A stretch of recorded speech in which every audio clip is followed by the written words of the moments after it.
Okey, ni kita tengok suasana hari Isnin ada Blue Mondays. Kalau aku perasan kat sini,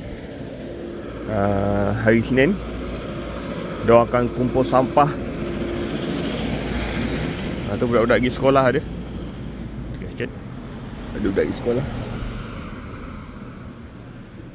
Nampak?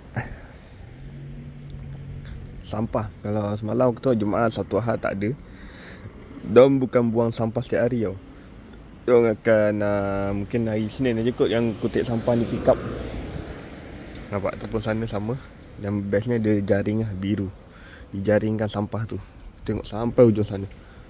Ujung sana. Biru nampak diorang buang sampah pada hari, bukan buang sampah. Jangan. Ni kita tengok sampah macam ni Mungkin biar tak dimakan anjing. Tapi anjing aku tak nampak lagi anjing berkeliaran. Mungkin kalau berkeliaran kan saman kot. Yang aku nampak kat sini orang yang berkeliaran naik basikal macam tu. Tu. Kemudian ada ni budak-budak pergi sekolah ni. Yelah hari Isnin Mana sekolah dia? Kita ikutlah, jom. Ni sekolah dia. Kita ikut pergi sekolah sini.